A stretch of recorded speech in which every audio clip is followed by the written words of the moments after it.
शहबाज शरीफ की हुकूमत आई है उस 30 रुपये पेट्रोल यकदम बढ़ा दिता है। हुण आवाम क्यों नहीं भड़कती पई? अगे 2 रुपये वधे तो बड़ी भड़कती है। कोई घ्यो भी 1000 रुपये होना चाहिए सस्ता। लून कड़ार गांडी पाँदा ना 20 रुपये, ये भी कम पेश नहीं 500 का 200 का 400 का किलो होना चाहिए। अस्सलाम वालेकुम जी वालेकुम सलाम। चाचा जी ये तेल होना गवर्नमेंट इस 30 रुपये वधाए इनके हवाले नाल तुहाडा की ख्याल है भी हुकूमत ठीक कर रहे हैं या पहले ही ठीक है? गरीबां नूं मारन डै गई है। वो किवें? ਉਹ ਯਾਰ 30 ਰੁਪਏ ਤੇਲ ਵਧਿਆ ਯਕਦਮ ਕਿਰਾਇਆ ਲੱਜ ਜਿੱਥੇ ਗਿਆ ਮਨ ਆਖਿਆ ਕਿਰਾਇਆ ਵਧਾਓ ਉਹ ਆਂਦੇ ਨੇ ਅਸੀਂ ਅੱਗੇ ਮਰਦੇ ਪਏ ਸੀ ਕੀ ਵਧਾਈਏ ਜੇ 30 ਰੁਪਏ ਕਿਰਾਇਆ ਤੇਲ ਵਧਿਆ ਕਿਰਾਇਆ ਨਾ ਵਧੇ ਤਾਂ ਮੋੜੋ ਸੀ ਟਰੈਕਟਰ ਹੀ ਵੇਚ ਛੜੀਏ।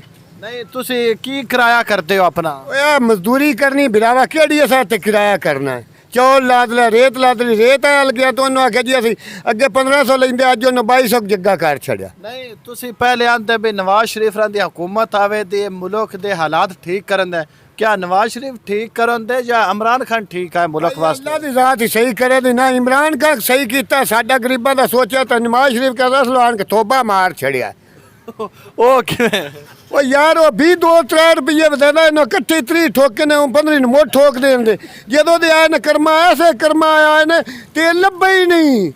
जेड़े पेट्रोल पंप ते गए तेल उन्हें मैं 3जे पेट्रोल पंप ते चौथे ते आ खलोता पाँच हक नमाज ते खलोता उन्होंने आख्या कोई नहीं मगरों मास्को चौक है ते खलोता उन्होंने आख्या आलमपुर आ चौथे पेट्रोल पंप तो लब्भे पर तेल मिल रहे सारे पंपां ते कदों दा महंगा होया कल दा? भाई जी कोई गल नहीं ये सिर्फ आवाम नूं जलील करन आई कौम जी। हां तुसी दसो नवाज शरीफ के जेड़े ने आई भुखी किस लाम तो जदों दे आए मंगा छड्या लभदी शा कोई नहीं। पहले भी 30-35 साल हुकूमत तो करते रहे उसने भुखे कोई ना है। उसे भी कोई ना है भुखे संत इंज लगदा है वो अपने खाते ते हर शै ला छड़े। इमरान खान कित्थों रजिया आया? कोई नहीं है भी एडा 200 किले का मालक या 500 किले का सांदे जलील कर छड्या उस तो हट के असी आख्या बे नाल खैर मेरे ना सानू जलील कर छड्या लभदी शा कोई नहीं पई। हुण अगा किंदा दा तवक्को रखदे हो अच्छी है साडे मुल्क दे हालात वास्ते? सोने रब ते रखदे आ इन्हां ते सानू कोई किसे घर ते भी नहीं तवक्को कोई नहीं किसे ते भी नहीं किसे ते भी नहीं। ये बहुत सारे गिरदार ने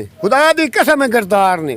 किवें गिरदार ने? ये गिरदार ही ने जड़ा आंदा वो अपने पेट पूजा करता है अपने महल बनेदा अपने कारोबार बनेदा है बना के साइड ते हो जांदा असीं गरीबां इत्थे मरना है।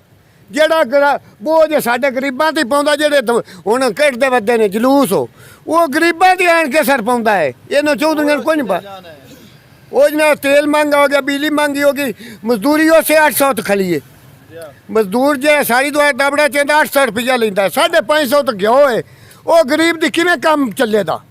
सिर्फ गरीब मारन वास्ते हुकूमतां हुंदियां जेड़ी आंदे गरीब एक भी ना रलदे इन्हों मारने ने एक भी नहीं। इमरान खान कीता मैं इंशाल्लाह गरीब कोई ना रहन दे। नवाज शरीफ क्या मैं आखे एक बार सन ना लेंदे असीं गरीब कोई ना छड्डां चुप के मारा दे। हुकूमत इन्हां दोवां घरां दी है। मैं अफजाबाद गया उत्ते स्कूटर चलान हो गया है उन्हें आख्या जी नंबर प्लेट शनाख्ती कार्ड कड्डो शनाख्ती कार्ड भी दिता है अगू जनाब ली हुण आंदा जवाब ये आया जी असीं चलान कर दित्ती है 200 रुपया तारो ओदे गए पिछू एक आया है दूजा उन नंबर कोई ना लगी स्कूटर नूं उन्हें 200 ले लिया अनजान देता है ए हुकूमत कर रहे हैं।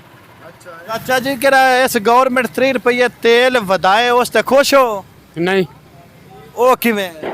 ये इंज ही है भाई हर का जानू असी माड़े बंदे हैं कोई वाह नहीं लगती पई ते नहीं पहलो आंदे इमरान खान ने महंगाई कीती जांदा इमरान खान ने नवाज शरीफ आए शहबाज शरीफ आए भी इस तरह की करदे पे ये भी इस तरह ही करते पे ने तो गवासी गरीब आवाम जेड़े हैं असी मैं ना असलो अलग होए पे हैं। तुसी गरीब आवाम हो ट्रैक्टर 85 ਤੁਹਾਡੇ ਕੋਲ ट्राला ਤੁਹਾਡੇ ਕੋਲ गरीब तेल जैसे महंगा है वे लेके वेखन जाके देना की है सानू ਉਹਨੂੰ 10 ਕਿੰਨੇ ਦਾ ਤੇਲ ਪੋਣੇ? 5000 ਦਾ 5000 ਦਾ ਤੇਲ ਉਹਨੂੰ ਪੋਣੇ 5000 ਦਾ ਕਿੰਨਾ ਲੀਟਰ ਤੇਲ ਆਵੇਦਾ ਤੇ ਕਿੰਨਾ ਕੋ ਟਰੈਕਟਰ ਚੱਲੇਦਾ?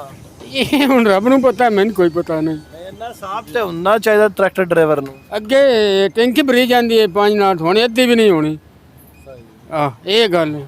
अस्सलाम वालेकुम जी वालेकुम सलाम। हाँ जी सुनाओ तुसी ये पेट्रोल पंप ते तेल पैंदे हो ते अगे नालों तुहाडी गाहकी वधी है या घटी है? अगे ना गाहकी वध गई बाज 500 वाले कोई नहीं 200 500 1000 वाले पाने वाले बड़े आ गए तुहाडा काम तेज हो गया जी साडे गाहकी ज्यादा आ गई जी अगे ना गाहकी ज्यादा है किन्नी को सेल हो जाती? ਸੇਲ ਤਾਂ ਮਾਸ਼ਾਅੱਲਾ ਵਾਵਾ ਹੋ ਜਾਂਦੀ ਤੇ ਪਹਿਲੇ ਘੱਟ ਹੁੰਦੀ ਹੈ ਜੀ ਆ ਪਹਿਲਾਂ ਤੇ ਤੁਸੀਂ ਤਾਂ ਰੋਜ਼ ਦਵਾਈ ਮੰਗਦੇ ਹੋ ਵੀ ਰੋਜ਼ ਮੰਗਾ ਹੋਵੇ ਸਾਡੇ ਲੋਹਾਰ ਰੋਜ਼ ਹੋ ਜਾਵੇ ਸਾਨੂੰ ਕੋਈ ਨਹੀਂ ਗਿਆ ਵੀ 1000 ਰੁਪਏ ਹੋਣਾ ਚਾਹੀਦਾ ਸਸਤਾ ਲੋਨ ਕਢਾਰ ਗਾਂਡੀ ਪਾਉਂਦਾ ਨਾ 20 ਰੁਪਏ ਇਹ ਵੀ ਕਮ ਪੇਸ਼ ਨਹੀਂ 50 ਕਮ ਪੇਸ਼ ਨਹੀਂ 500 ਦਾ 200 ਦਾ 400 ਦਾ ਕਿਲੋ ਹੋਣਾ ਚਾਹੀਦਾ ਕਿਉਂ ਤੈਨੂੰ ਮੁਖਤ ਲੱਭਦਾ ਹੈ ਨਹੀਂ ਮੁਖਤ ਨਹੀਂ ਲੱਗਦਾ ਹੈ ਤੂੰ ਗਰੀਬ ਨੇ ਇਸ ਪਾਕਿਸਤਾਨ ਸ਼ਹਿਰੀ ਨੇ ਸ਼ੁਕਰ ਹੈ ਅਸੀਂ ਕਿਉਂ ਗਰੀਬ ਆ ਸਾਰੇ ਖਾ ਕੇ ਸੌਂਦੇ ਨੇ ਕੋਈ ਬੰਦਾ ਗਰੀਬ ਹੈ ਹੀ ਕੋਈ ਨਾ ਤੂੰ ਤਾਂ ਦੁਆ ਕਰਦਾ ਵੀ ਰੋਜ਼ ਆਰਸ਼ਾ ਮੰਗੀ ਹੋਵੇ ਚੰਗਾ ਹੋਣੀ ਚਾਹੀਦੀ ਹੈ ਮੈਂ ਤੇਲ ਪਾਈ ਹੁਣ ਮੈਂ ਤੇਲ ਹੀ ਪਾਣਾ ਹੋਰ ਮੈਂ ਕਿਹੜਾ ਅੱਲਾ ਪਾਫੇ ਤੇ ਪਾਣੀ ਪਾਉਂਦਾ ਪਿਆ